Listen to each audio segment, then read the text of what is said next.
United States Treasury Department presents Guest Star with Harry Sosnick and the Savings Bonds Orchestra, yours truly, John Conte, and starring Ida Lupino.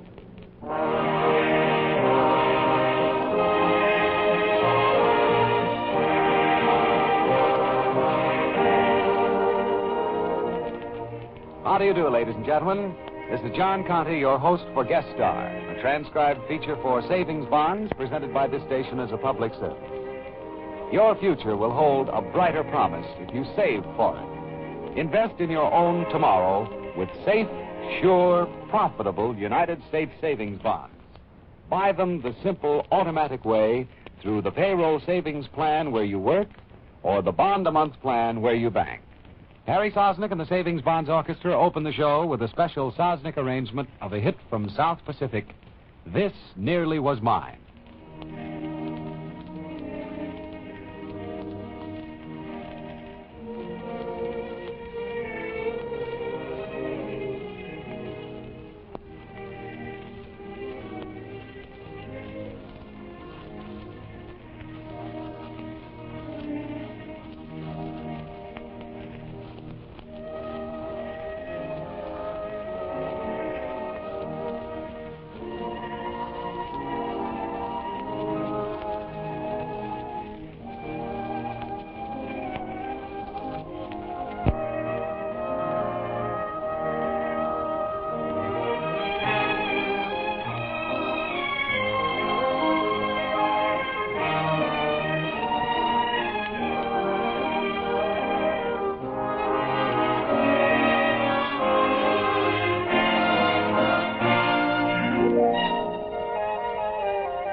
Thank you, Harry.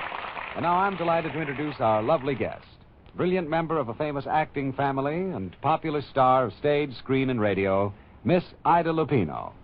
Miss Lupino appears in Harry Lawrence's original sketch, Out of the Jungle. For her performance, we take you to Hollywood and our narrator, Rod O'Connor.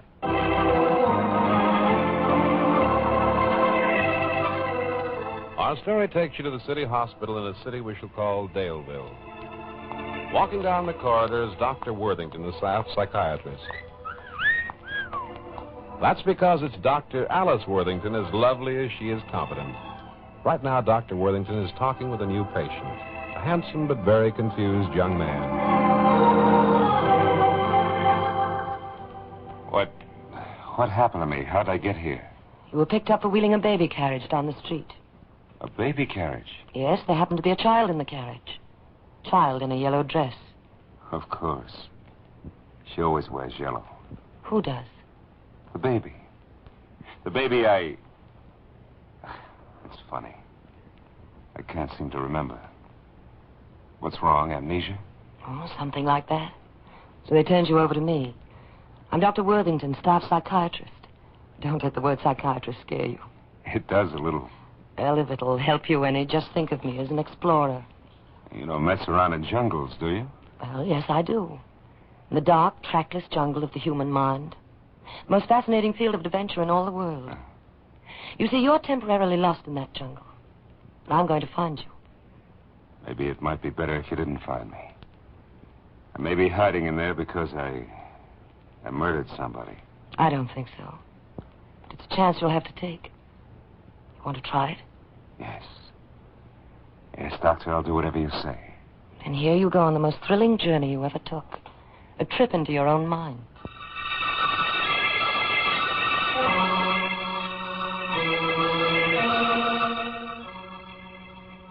I think you better rest a while. We've been talking over 2 hours. No, I'm not tired. I want to go ahead. We're making progress. I know my name. Yes.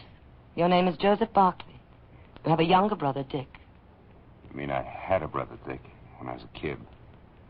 I can remember my kid days up until I was about 10 years old. Then there's a blank spot. Why can't I remember things after that? See if we can find out. Now tell me about your brother. Were you jealous of him? Yeah, I guess I was a little. We scrapped a lot. One day we had a fight over an apple. He ran off with it, and I remember yelling after him, "You just wait. Something bad will happen to you." And then? And then I don't remember. I get that far, and then nothing. It's like a wall in front of me. Well, don't try to batter through it. Perhaps we can go around it. This is just a guess. But do you recall anything about an accident after that? An accident? No, I don't. Hey, yes. Sure. Wait a minute. I was sitting on the back steps crying my eyes out. I kept saying, "It's all my fault." I wished for him to be hurt. And he was. What happened? I'm getting it now. He climbed a tree to eat his apple where I wouldn't bother him. He fell out of the tree and broke his arm. And you felt that you were guilty. Your mind built a wall around the incident to hide your guilt. Yeah. Now that you've shown me that I really wasn't guilty, the wall is gone. But what about the new wall my mind has built around my recent life? What is that wall hiding? I think you've had enough for today. Tomorrow we'll go into your jungle again. To find a murderer? To find a man.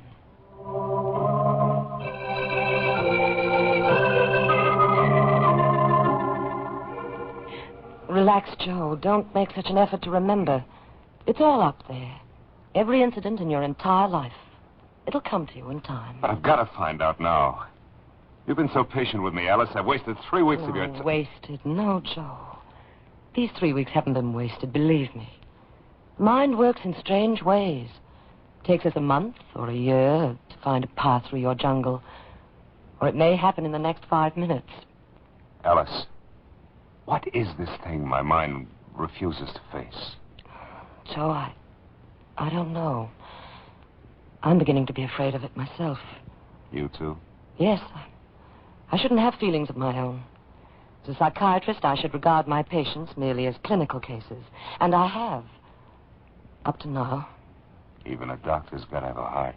I have the feeling that I could have probed into your mind and brought out what was there before this. I dared, but I haven't dared because... Because you've fallen No, in... don't say it. We've no right to speak of anything between us. You see, you may be married, Joe. Very happily married. The child in the yellow dress that you faintly remember may be yours. Oh, Joe, I'm afraid. I'm not going to try to remember. I don't want to remember. But it's my duty to make you remember. There is one thing I should have done weeks ago. When they picked you up, you had no coat, no identification. But you did have labels on your tie and in your hat. They were bought in Silver City. I must have lived there, huh? That's quite likely. Yesterday, I wired a doctor I know there to ask if a Joe or Dick Barkley lives there. What'd he say? I don't know yet. His telegram has been on my desk for 2 hours. I just haven't had the courage to open it. Don't open it. If it means losing you, tear it up. No, Joe. This is something we'll have to face sooner or later. Well, here goes.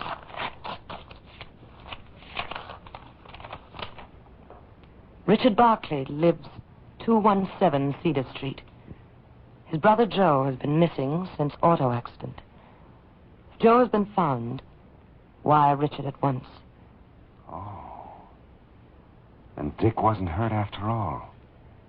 I thought... Joe, you remember? Yes. Yes, everything now. I had another row with Dick. He's a reckless driver, and I was bawling him out for it as usual. I yelled, "You crazy fool, go ahead, show off. I hope you break your neck." And then another accident. Yeah, we rammed into a truck that came out of a side street. Dick slumped over the wheel. I thought he'd broken his neck. You thought your wish had killed him, just like you felt that other time. Yeah, when we were kids. So your mind built another wall around your feeling of guilt. Oh, that's all cleared up now. But Joe, are you... No, honey, I'm not married. I room with Dick and his wife. But the baby... That's Dick's baby. I wheel her around a lot because she kind of likes her Uncle Joe. Oh, yes, naturally. I'm out of the jungle. I'm a free man. Darling, come here. Oh, no. Joe, you can't kiss the doctor during working hours.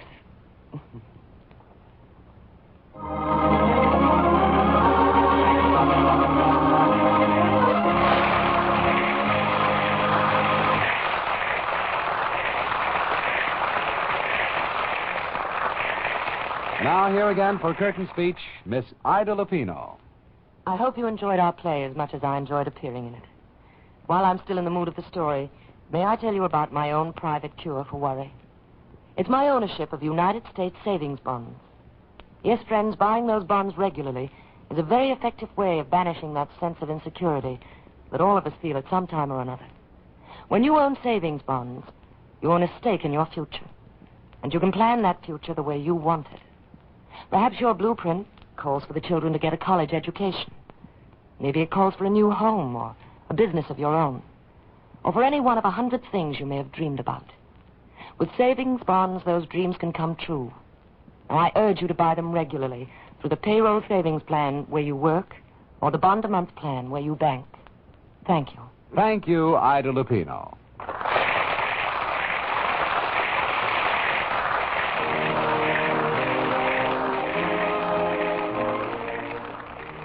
During the past quarter hour, you've been listening to Guest Star, a transcribed feature for savings bonds presented by this station each week as a public service. Our guest today was the lovely star of stage, screen, and radio, Ida Lupino, to whom we say thanks for a fine performance.